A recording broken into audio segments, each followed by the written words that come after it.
Now hang up. Thank Hello, you how for are you? using Global Tel Link. Hello. Hello, how you doing today? I'm good. How are you? Everything is good. Everything is good.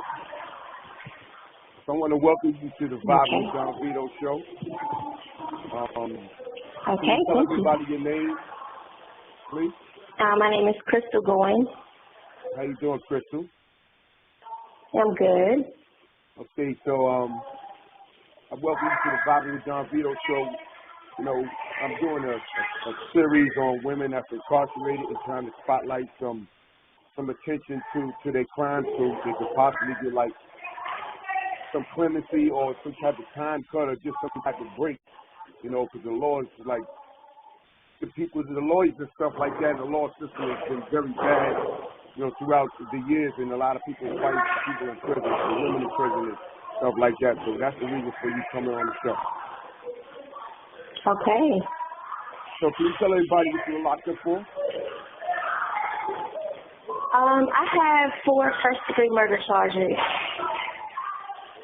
Okay, and how old were you when you committed the crime? I was 19 years old. 19 years old. And Yeah. how much time were you sentenced for? The judge sentenced me to 4 consecutive life sentences, plus 588 months. Okay. Do you have any co-defendants? I do. I have 1. Okay. Is that a male or is that a female? It's a male. Okay. You can mention his name or you could not mention his name. It's up to you. What do you prefer? Okay. Yeah, Huh? I'd rather not. Okay, that's I'd fine. rather not. That's fine. Okay. So how much time how long you been locked up? This September will be 18 years. Okay, so you went in prison at 19 years old and you've been locked up for 18 years. Yeah. So you spent the majority of your life behind bars so far, pretty much. Yeah, pretty much. All right, so I just want to get your story. So where are you from? Where did you grow up as a young girl? I was born and raised in Gaston County in Gastonia. Is that North Carolina? Yeah, that's North Carolina. Okay, and what type of town is that? Is it like interracial type of town? Is it a lot of blacks, a lot of whites? What type of town is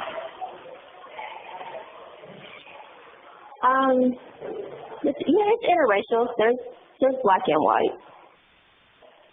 Okay. So, how was it when you were a young girl, your family life and stuff like that? Well, my family life, it was pretty good. My dad, he got into some trouble when I was young. I was about 6 years old when he went to prison. That was kind of hard. But my mom ended up remarrying, and I had a good life with my mom and my stepdad. He was real good to us.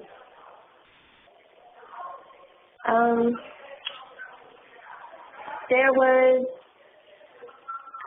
some times whenever I would live with my grandmother, and I had an uncle who was an alcoholic.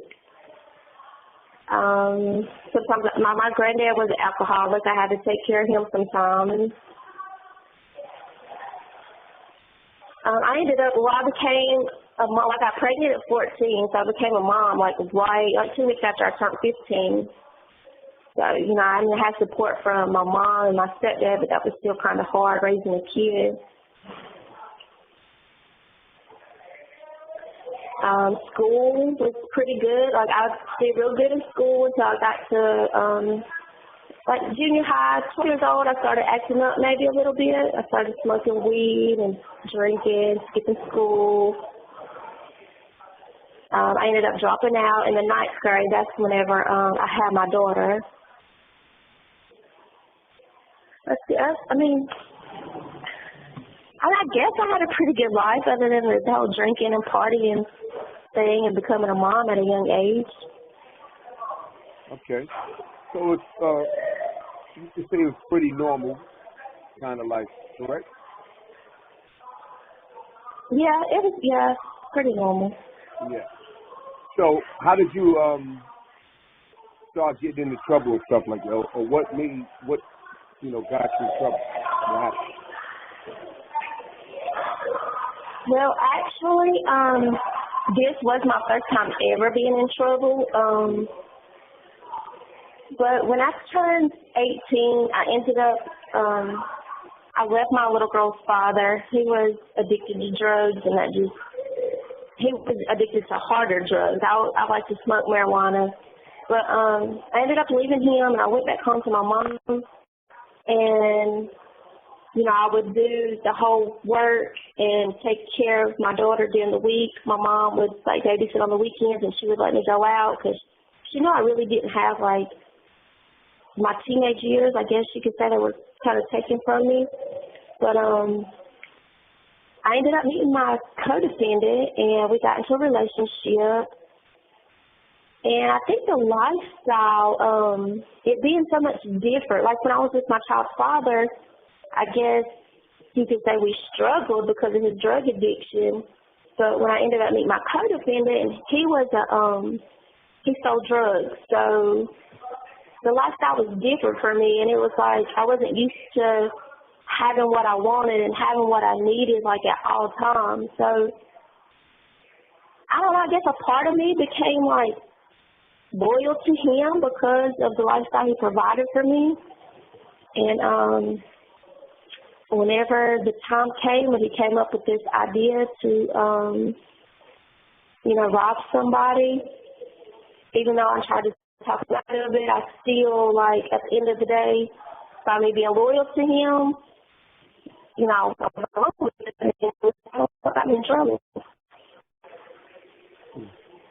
So being that he was taking care of you basically and showing you love, you felt loyal to whatever he needed you to do pretty much, correct? Yeah, pretty much. Yeah, that can happen. But let me ask I don't say that. Okay, go ahead. No, go ahead, finish. I don't really like putting it that way because at the end of the day, I like to feel like I made my own decisions, and I don't like putting the blame on him. But I do know that had it not been for his influence, I never would have done what I did. Okay. So let me ask you a question. So being that you said he was selling drugs and he was making money, why did he want to start robbing people?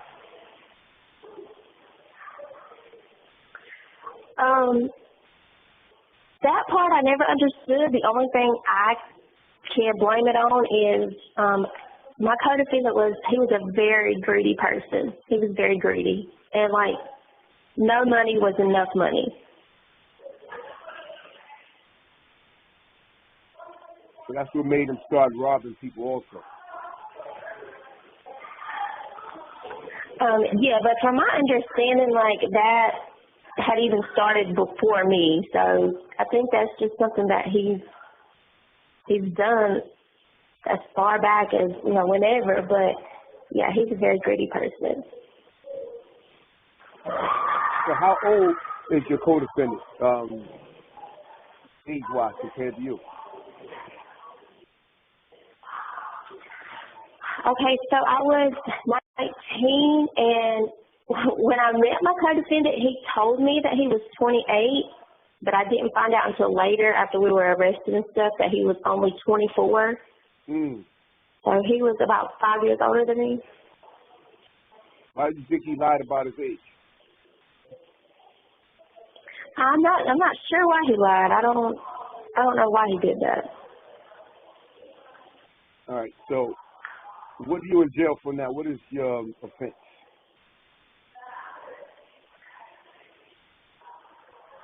I am incarcerated for 4 first-degree murders, robbery with a dangerous weapon, conspiracy to murder, and conspiracy to robbery.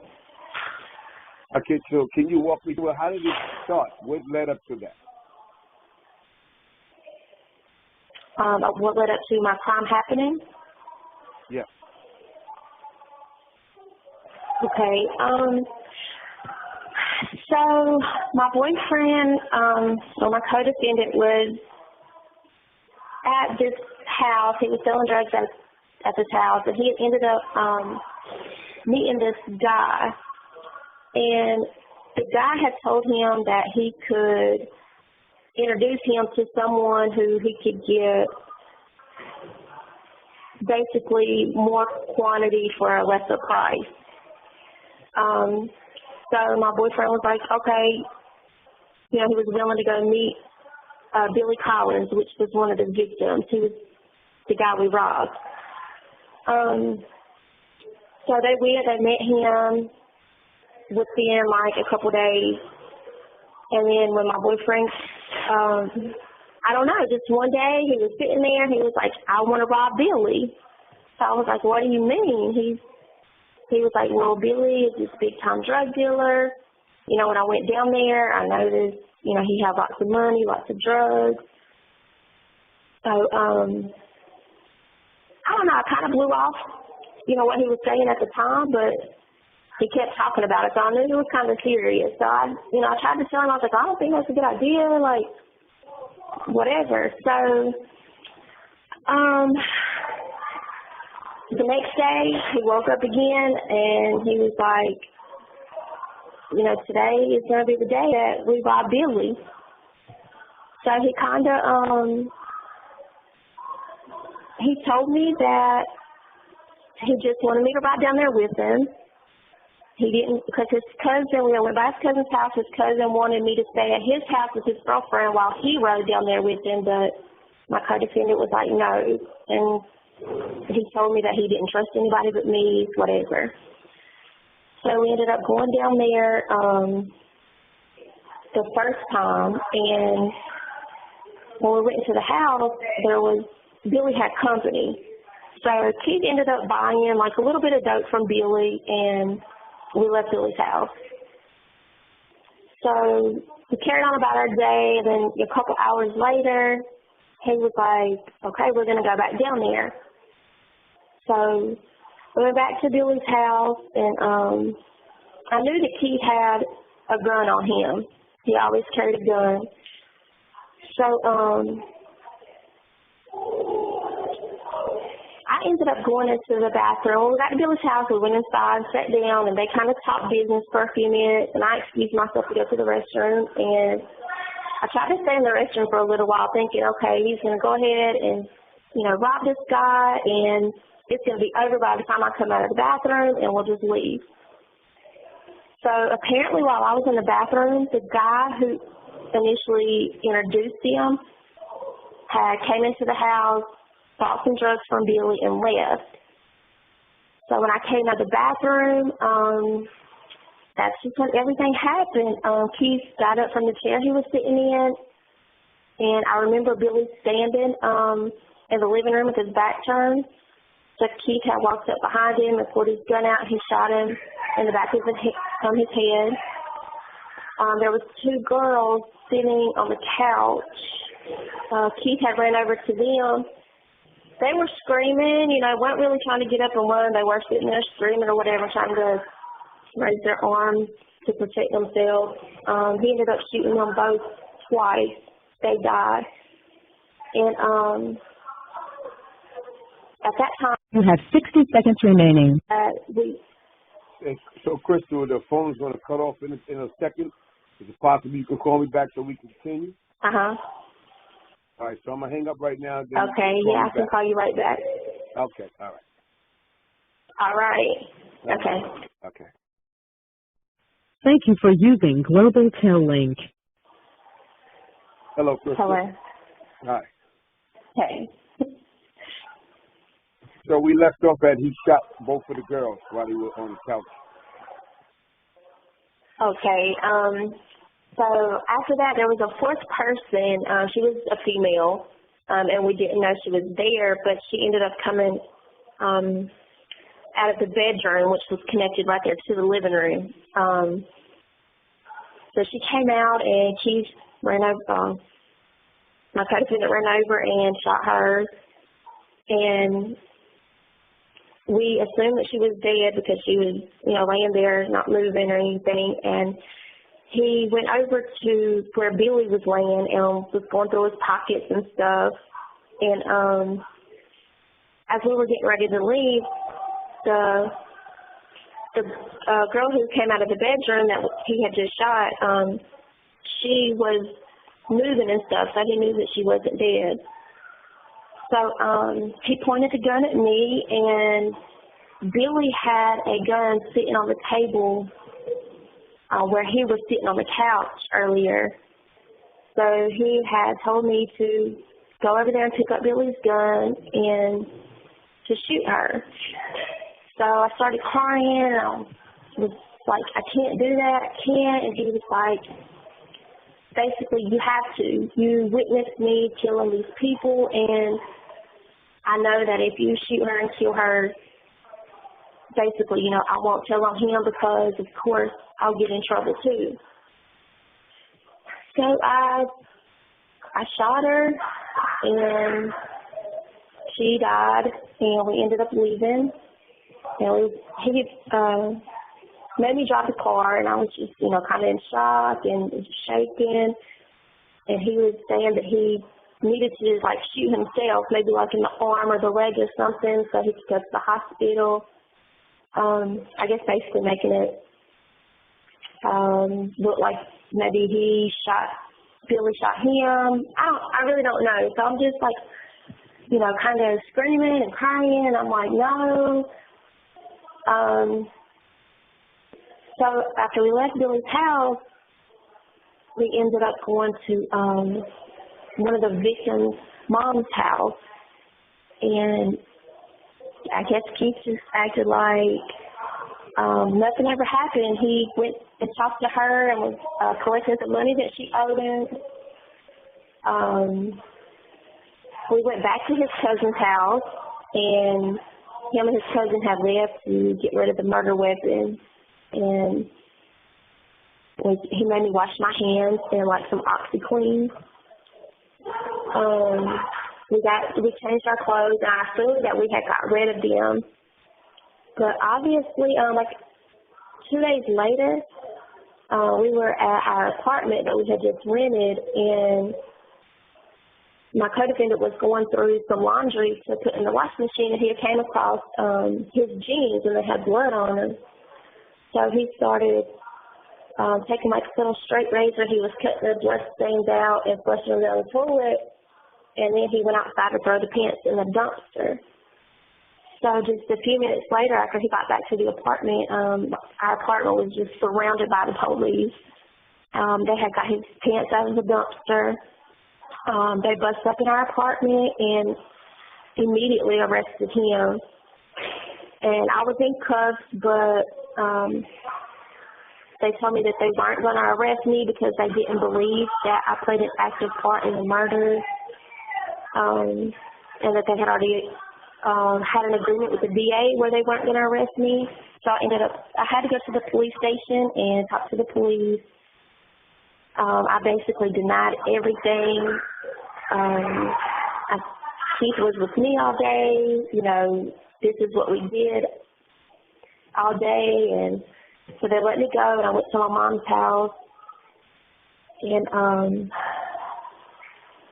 I eventually had to go back to the police station, and that's when they showed me the jeans, and they said that they had did testing on it. They came back positive for one of the victims' blood. So I eventually confessed, and I told them, the part I played in the murders and what my co-defendant had done.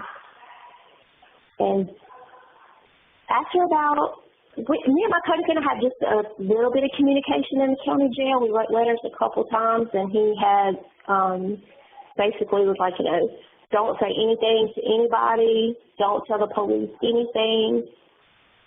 So my lawyer was trying to get me a plea, have my murder charges dropped down to second-degree murder if I would testify against my co-defendant, and I said no, I wasn't going to testify against him. But he ended up going to court for his trial, and when he got in front of the judge and the jury, he put all the blame on me. You know, I was the one who planned out the robbery. I was the one who killed everybody. So, you know, at that time I was like, you know, wow, I should have probably took my plea bargain to testify against him, but I didn't. But that's how it went, pretty much. Wow. So you pretty much stayed loyal to him. You didn't want to kill a girl. He coerced you into killing the girl, and then when you go to court, you go to trial, he puts all the blame on you when you could have took a lesser plea because you were trying to be loyal and not tell on him. Yes. That's a messed up situation. Let me ask you a question. Yes. Yes, he got you. He played you. He played you. Let me ask you a question. What kind of drugs did this guy have?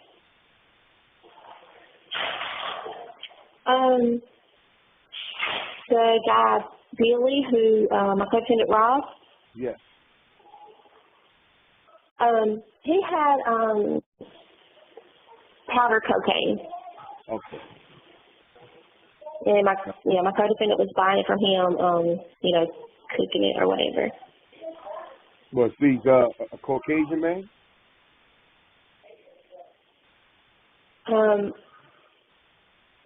The guy that was murdered was Caucasian. My co-defendant is black. Okay. So let me ask you a question. So if he was going there to rob everybody, why did he kill everybody? Well, he told me that later on that he knew that he couldn't rob Billy without killing him. Mm-hmm. I didn't know Billy. That was probably like my first or second time maybe meeting him. And he was a pretty big guy. But he always stays like surrounded by a gun. So a gun was always within arm's reach. So he figured that he wasn't going to be able to rob him without killing him. Mm. So how did you feel at the moment when he asked you to kill a girl? Or he pushed you into killing a girl? Oh God, I felt so many different things. Of course, I was scared. I was still in shock from sitting there watching 3 other people get murdered. And I had no doubt in my mind that me and my co-defendant, we were only together for maybe 2 months at the time. We hadn't been together long. So I had no doubt in my mind that, you know, if I didn't do what he was telling me to do, he'd just kill these other 3 people. So I don't think that, you know, there was enough invested in me that he just wouldn't kill me too. So, I mean, I was scared. Yeah, I kind of figured that is how you felt. Like if he just killed everybody with no problem, and he was testing you to see if you killed that you would kill that girl, and if you wouldn't, he would have killed you because he didn't want no witnesses. Yes. And the only reason why he felt that you would be loyal, because the only way he felt you would be loyal is if you killed a girl, you know, in front of him. Then he felt that you wouldn't go tell because you killed somebody also, which he kind of pretty much forced you into doing. So when you went to court, did you state that to the courts that he forced you into doing that? Okay, so I did. At first I kind of lied, and okay, so a lot of people don't know that cause I didn't get arrested until about 2 weeks after my co-defendant did. Mm-hmm. So I was at the store and I ran into his sister, and she had told me that Keith had got a phone call from her No, she got a call from Keith, and basically my family was threatened. If I pretty much had to admit that I initiated the murders. So the story that I told to the cops were, I called the cops and told them that I needed to talk to them. And I went to the station and told them that I killed Billy and that my co-defendant killed the 3 girls. And I basically stuck to that story this whole time. But I didn't really have a chance. In court, I actually took a plea bargain for these life sentences because my lawyer told me if I went to trial, I probably would have received the death penalty. And being so young, you know, I mean, like, what do you choose? So my lawyer told me it was in my best interest to take the plea, and that's what I did. So I really didn't have a chance to tell my story in court. But what made you say that you killed Billy when you didn't kill Billy? Just the threat from Keith through his sister that, you know, my family would be harmed if I didn't go along with the story that he told. And that was basically that I went in the house and I shot Billy, and I gave him the gun, and he had no choice but to shoot the other 3 girls because they were witnesses. And that's just the story that I've pretty much told until today. Wow. So yeah, he just flipped everything on you pretty much, huh? Yeah, he definitely did. When was the last time you heard from your co-defendant?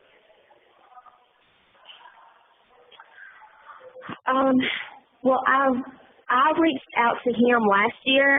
Before that, I haven't heard from him since, I want to say maybe 2003, 2004, like right after we were arrested.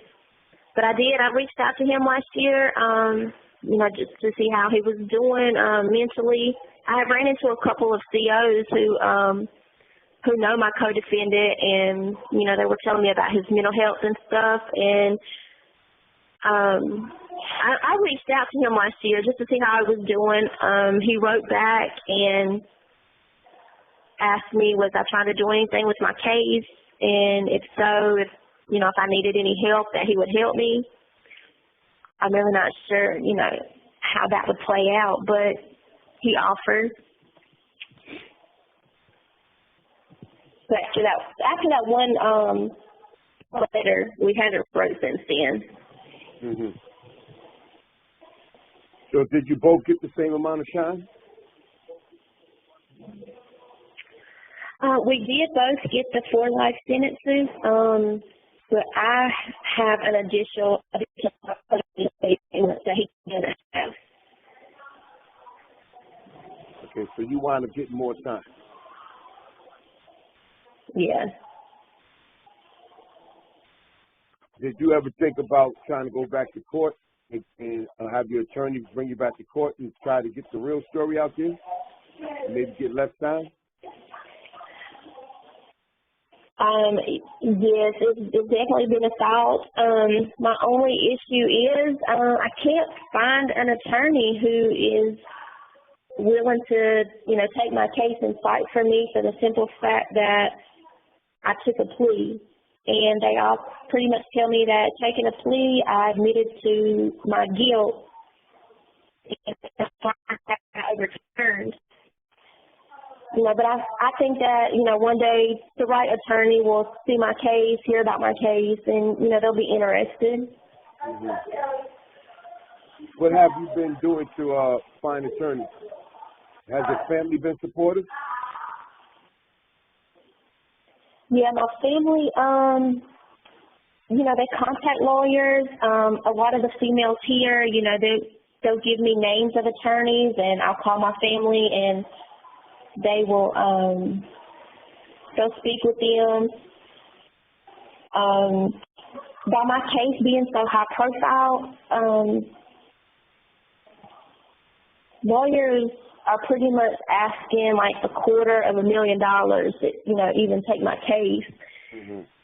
And which, wouldn't be a problem if there's, I guess, some type of tax or something, but lawyers are really expensive. Yes.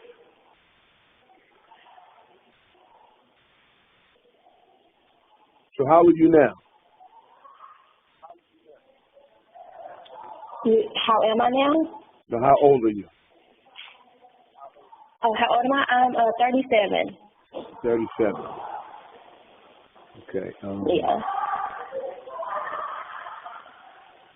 And your mom and your family come to visit you often?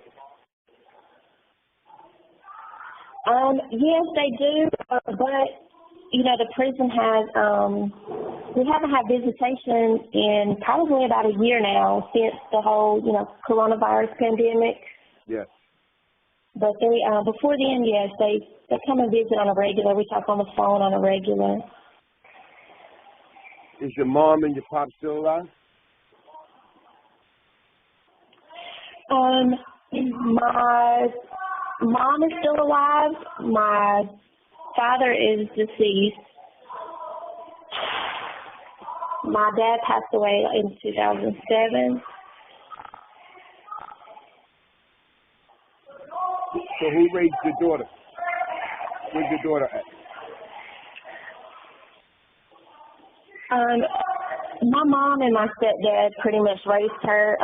She's 22 now. She's out on her own. She's got 2 kids. She's got a fiance, so she's doing her thing. But my mom and my stepdad pretty much raised her. So how are you and your daughter relationship? Me and my daughter got a relationship.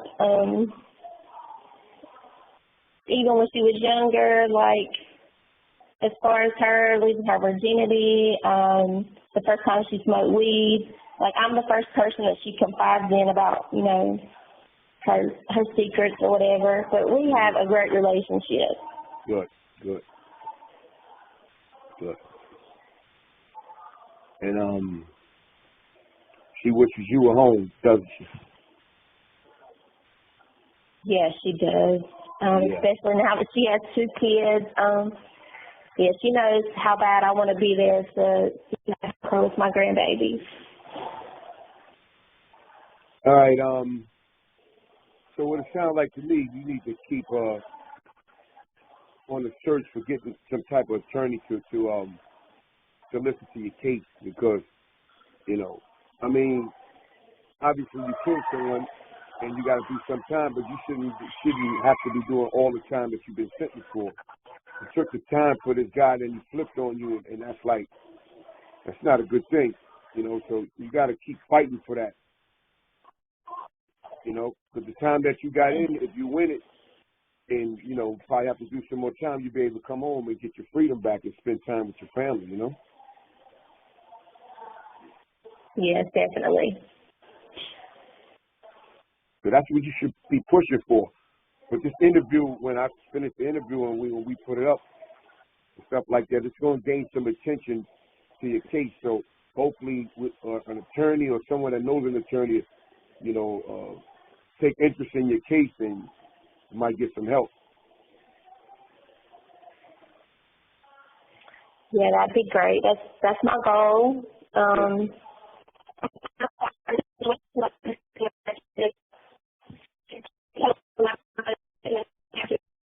For not just ourselves, but for our families. All right. What have you been doing since you've been incarcerated? I have, I got my GED when I first got to prison. I've taken a couple classes, cosmetology, the dental lab. I took a horticulture class. I've taken a few classes and I've gotten a few certificates since I've been here. Mm-hmm. I've maintained a job throughout my sentence. Okay. All that's positive. That's good stuff. Very good stuff. Yeah. But these are things they're going to look at also, you know, like if you were to get released or you got your time cut, what kind of citizen would you be a productive citizen in society? Yes. Yes. Yeah. Well, I'm thinking about your story. I'm like, wow, you know, and this guy just pretty much ruined your life. Yeah, pretty much in such a short amount of time. Yes, yes. I mean, he helped you, and that's how he lured you in, and then he hurt you right after that. Yeah. So you said he would be willing to help you do what? I try not to hold it. I really don't. He wasn't specific, like, you know, I don't know. He said that if I needed help to let him know.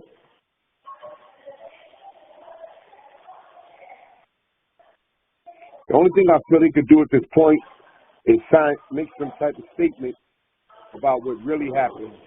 Then you can use that, you know, get a chance to get a, what they call it, just get back in court and state, you know, the story that really happened. Yeah, yeah. You should think about that. Try to get him to write a statement about what really happened with the case. Yeah, I can always reach out to him and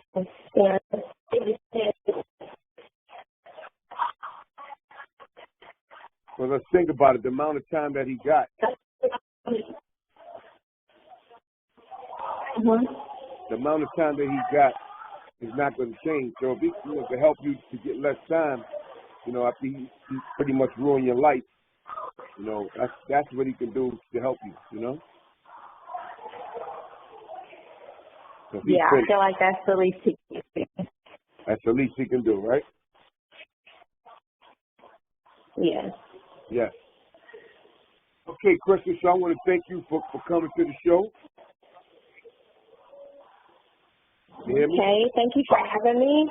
Yes, and I'm going to do what I can on my end. Say that again? Thank you for having me. You're very welcome. And I'm going to do what I can on my end to get some attention to your case by putting this video, well, it's not a video, but this interview out and see what the people in the world, the people in the community have to say about what happened with you. And, you know, probably and most likely somebody will be an attorney or know an attorney and see if they can help you and ask them information how they can contact you.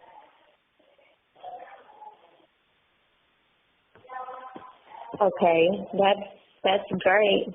I appreciate that. Yes, yes. You're welcome. And on the other end, I think you should try to pursue that, get him to write a statement about what really happened, and just keep trying to find a lawyer. Somebody's going to take on your case because, you know, you've been used, you know. You shot the gun, yes, but you've been used. Yeah. You know, you've been used, you were scared, and then he threatened your family once you got in. A whole lot of things that he did to use you and to scare you. Yeah.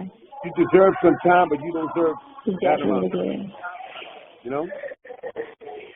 Yes, and I'm more than okay doing.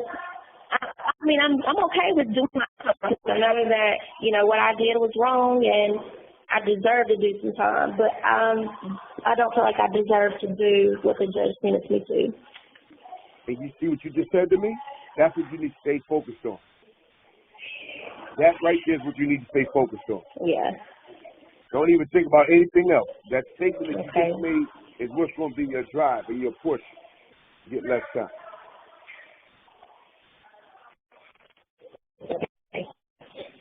All All right. So I want to thank you for coming to the show. I'm going to be in touch, and once this interview is You have 60 seconds remaining. once this interview is finalized and finished, I'll be in touch with you, and I'll let you know. This way, you know, you can listen to it on our channel, on the YouTube channel.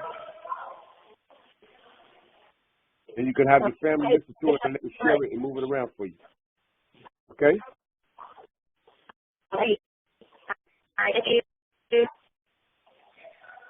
All right, so you have a nice day, and I'll be in touch. You have 30 seconds remaining. All right, Crystal?